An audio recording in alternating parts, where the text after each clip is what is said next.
Neste vídeo, nós vamos ver um pouco como as máquinas, como a inteligência artificial incorporou vieses e preconceitos humanos e como isso pode acarretar numa discriminação por parte dos algoritmos e como isso é um problema ético muito grande e como as empresas vêm lidando com isso nos últimos anos. Faz tempo que já se conhece que as máquinas, por terem sido criadas por humanos, elas acabam absorvendo uma série de preconceitos humanos. Porém, nos últimos anos, um livro ficou famoso, um livro escrito por esta matemática Cathy O'Neil, chamado Weapons of Math Destruction.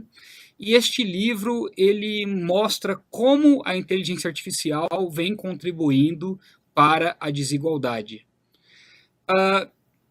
Hoje em dia, parte de todas as relações humanas estão sendo determinadas por algoritmos de inteligência artificial. Afinal, hoje as pessoas se comunicam por redes sociais, por celulares, e essas aplicações todas envolvem algoritmos de algum tipo de algoritmo de aprendizagem de máquina. Por exemplo, o Facebook é um grande exemplo. O que nós lemos no Facebook, o que compartilhamos, é em parte determinado por uma série de algoritmos. Outro exemplo claro é no mercado, por exemplo, o mercado de crédito, como o crédito é oferecido às pessoas, isso também é determinado por algoritmos. Uma vez que esses algoritmos carregam esses preconceitos humanos, então nós podemos dizer que as relações humanas estão sendo afetadas de maneira bastante grande por preconceitos e por discriminações. E esta matemática escreveu um livro sobre como estão se dando essas relações. Essas relações dentro da inteligência artificial podem se dar de várias maneiras, veremos alguns exemplos aqui. Por exemplo, quais os tipos de variáveis consideradas dentro de um modelo de aprendizagem de máquina?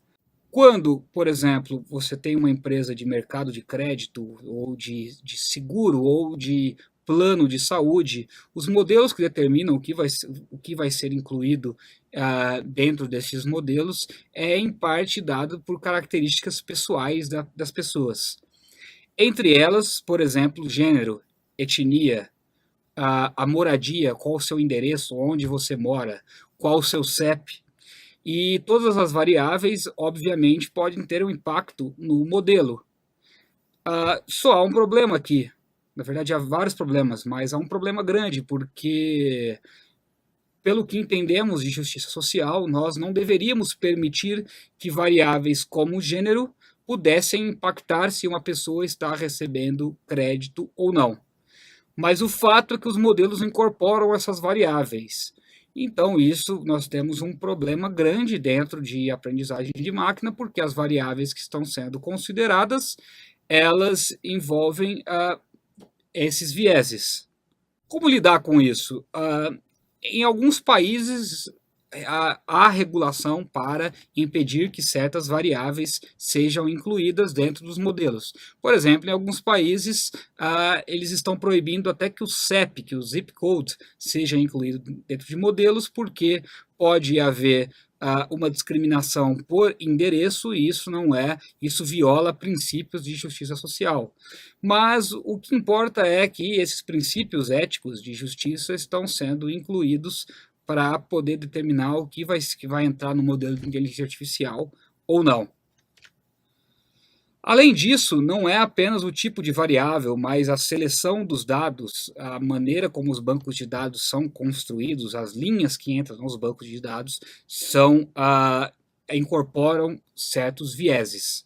Por exemplo, é muito comum hoje um modelo de identificação de reincidência criminal, de identificação de criminosos. Como é conhecido que dentro do sistema prisional, dentro do sistema criminal, há uma série de preconceitos contra alguns grupos sociais, principalmente em relação à etnia, esses bancos de dados estão sendo populados com um viés de seleção. Alguns grupos estão sendo sobre-representados nesses modelos. Quando isso acontece, o modelo ele tende a identificar, por exemplo, reincidência criminal em alguma, se ele encontra foto de uma pessoa com um grupo étnico claro, por exemplo, se o modelo encontra fotos de latinos nos Estados Unidos, como geralmente o sistema prisional ele é composto por um número maior de latinos, isso acaba impactando na construção do modelo e isso acaba gerando más identificações, falsos positivos discriminatórios em relação a esse grupo social. Isso também é um problema, como lidar com isso é um desafio que está sendo enfrentado agora e que deve ocupar a mente dos pesquisadores nos próximos anos. Esse viés de seleção ele não tem só impacto, por exemplo, em modelos de reincidência criminal. Recrutamento de pessoas hoje em dia está acontecendo muito por algoritmos. Algoritmos selecionam currículos dentro de um pool de currículos e estes algoritmos acabam selecionando aqueles que se adequam a uma base de dados de treino prévia. Vocês se lembram que para a construção de modelos supervisionados, você depende de um banco de dados de treino, ou seja, um banco de dados de pessoas empregadas.